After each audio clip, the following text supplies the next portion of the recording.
So we stood at the fork, recovering our breath and eyeing the steep incline that we had just climbed. The snow crunched under our skis. To the right, a long, gradual trail wound its way down and out of sight. We'd already skied that route once, a lovely, meandering glide through the trees. And we'd had so much fun, we decided to climb back up and try the other way down, the shorter, steeper, left-hand trail. So we climbed back up, and now we hovered at the junction. That longer, more moderate right-hand trail beckoned invitingly. The left-hand trail we had just climbed dropped away beneath my feet. I wanted to go left. I inched forward, my skis akimbo, digging in to prevent an uncontrolled descent. I knew that sooner or later I'd need to commit and turn my skis down the slope, and in the end, I did. Sort of. It was not a graceful run. Afraid that I'd pick up too much speed, I kept a wide snowplow, my leg muscles straining to control the run. Even so, the trees began to whiz by. The trail dipped and turned, my pace quickened until eventually I panicked. I lost my balance and dropped in a heap on the side of the trail. Hello, Peter. Hello, voice inside my head, oh, you of little faith. Why did you doubt? The fact is, I know full well that confidence comes before success, and not the other way around. There's no getting down the hill if you doubt your ability to stay on your feet. The more anxious I get, the more tumbles I take. Which is why I learned, early in my cross-country skiing career, to talk myself through the hard parts. To tell myself, you've got this, stay in it, hold on, bend your knees. I'm pretty sure I did this out loud on multiple occasions. And while I may have sounded a bit nutty to the casual passerby, it got me through. And over time, it made me a better, more confident skier. It also makes me completely sympathetic to Peter. Not just sympathetic, deeply impressed. Because before Peter started sinking, he walked on water. And many of us have done that. Have we ever, even for a minute? How many of us have said, go ahead, Jesus, just say the word and I'll step on out of the boat? It may be worth noting that although Peter was a fisherman, he likely didn't know how to swim. And so really, this entire enterprise was crazy. Nonetheless, Peter squinted through the spray, looked out across the wind-tossed water at the figure approaching in the pre-dawn light, and figured, if that's really Jesus, why wait? I'll just go out to meet him. And when Jesus said, come, Peter went, boldly stepped right over the edge and onto the open sea. I don't know if this says more about the gospel or more about me, but it seems to me that it always comes down to fear and to courage. How often do we hear it said, do not be afraid? To the shepherds at Jesus' birth, and to Mary and the other women at the empty tomb after his death, and to those disciples in the wind-tossed boat, do not be afraid. It's the hashtag that pops up again and again, the perfect Twitter handle for the Son of God. Find Jesus at do not be afraid, which is cool. except that it suggests that we have a whole lot of fear to overcome. Otherwise, why bring it up so often? Terrifying angelic apparitions aside, we harbor all kinds of ordinary, everyday fears. Fear that we will fail, or be rejected, or lose control. Fear of heartache, or illness, or injury, or death. Fear of being stuck, and fear of change. In fact, I have long suspected that fear is our single biggest barrier to faithful living. That pernicious demon that prevents us from living wholehearted lives.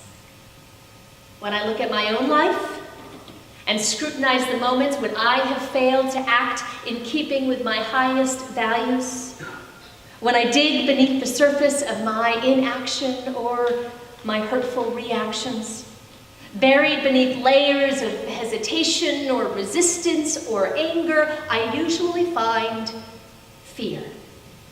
My being afraid. Neurologically speaking, fear triggers our fight or flight response.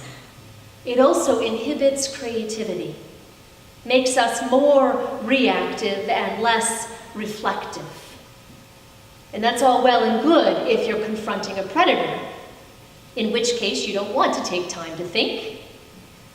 But when our fears have more to do with navigating complex lives with all their daily challenges than the inability to imagine possibilities or try something new or take a risk, becomes a problem.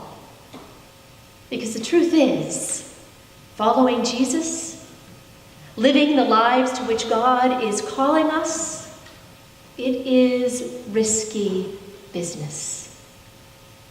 Risky. Because Jesus calls us to act. Sometimes the two scenes we read this morning get summarized in terms of Jesus and his miraculous acts, the ones that he performed, multiplying bread for 5,000 hungry followers and then some, walking across the wind-blown sea.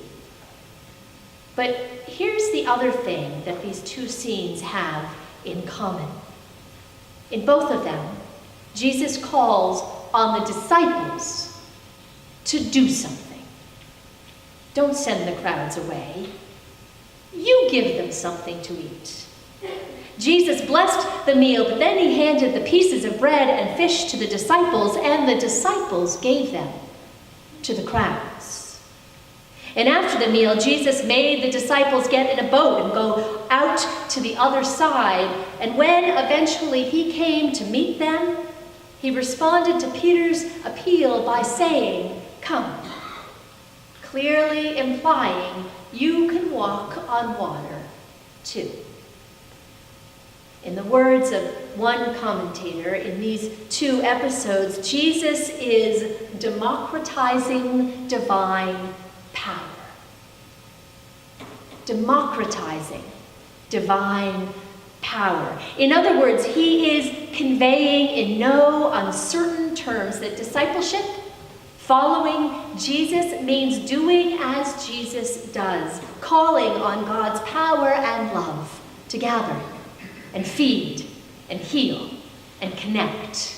Beloved, this is not a spectator sport. It is worth noting here that just prior to the meeting of the crowds down on the shores of the Galilee, Jesus and his disciples had gotten word that John the Baptist had been executed by King Herod. Beheaded, in fact. That's the reason Jesus retreated to this deserted place. It may be the reason why the others followed him. They were grieving, and they were afraid. The fierce violence of the empire had just reared its ugly head. In that context, feeding a throng of over 20,000 people, that's the 5,000 men plus the women and children, that was a political act, a profoundly risky act. The emperor was the provider of bread. In fact, one of the Roman coins minted under Emperor Nero had Nero's image on one side and the goddess of agriculture on the other. The message is clear. The harvest belonged to and was controlled by the emperor. So directing the disciples to give the crowd something to eat was one more way of subverting the empire, of saying in God's kingdom, Caesar is not the one to decide who gets bread. The risks that we are called to take in our own time and place, well, they come in all shapes and sizes. Following Jesus may mean beginning a hard conversation, navigating an uncomfortable relationship, being the first one to say, that hurt, or please explain, or forgive me. It may also mean speaking up in the face of injustice, calling out bigotry, standing with those on the margins, confessing when you don't understand, when you have something to learn, or spending time with people and places that feel foreign in order to build that beloved community. And friends, this is where courage comes in. Being brave in the face of fear. Because, just to remind myself, if no one else, being brave doesn't mean that you aren't scared. It means acting despite your fears. Stepping out of that boat or turning the skis downhill exactly when your heart is pounding in your chest or your gut is tied up in knots. And so we summon our courage.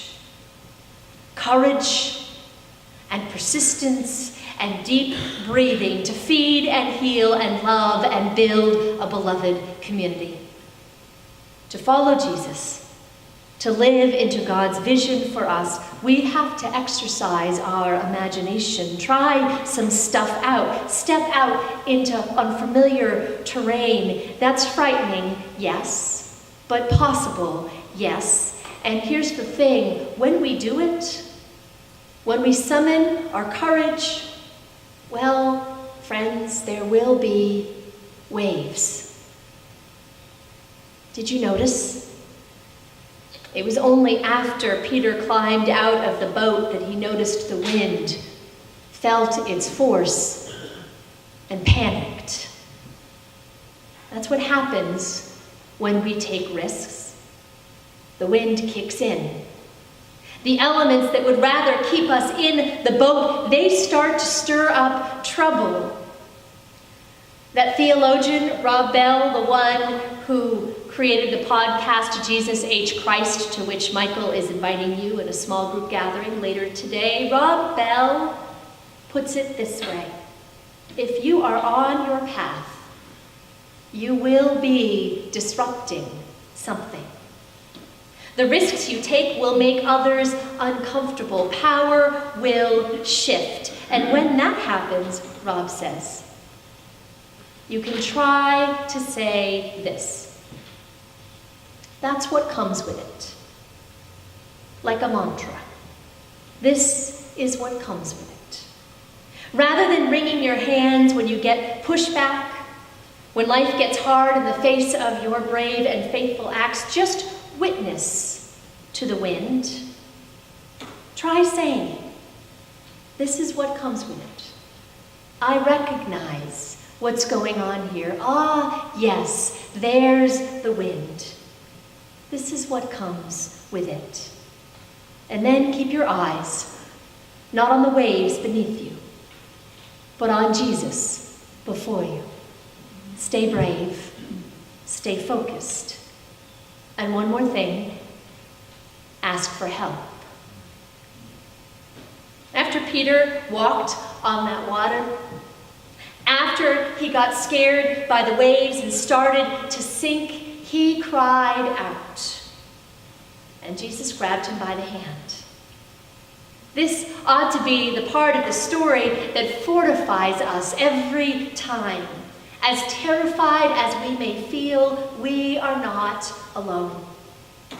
Jesus, who calls us to risk living faithful lives, does not leave us to our own devices. He grabs us by the hand. You of little faith, why did you doubt? Yes, that's what Jesus says as he's pulling Peter up from out of the waves. And it can sound like a reprimand unless you hear in the background the echo of those parables that Jesus preached just one chapter back. Do you remember them? The parable of faith the size of a tiny mustard seed. Or like a bit of yeast that can leaven 10 gallons of flour. It turns out a little faith is all we need to do something, to face the waves, to ask for help. Did I say I was impressed by Peter? I wasn't just impressed. I was inspired. Inspired to dig deep and summon the courage to step out, all my fears notwithstanding. After I took that tumble in the snow, I got back up, and I made it the rest of the way down that steep slope, and it wasn't anything like flawless or effortless, but I made it intact, and the view was stunning, and my heart was pumping, and I may have uttered a whoop and a prayer of thanks as I reached the bottom. Beloved in Christ, that's the payback, the gratitude, the wonder, and the discovery that we can, in fact, do more than we imagined for justice and healing and love, always love. For that, I say, thanks be to God. Amen.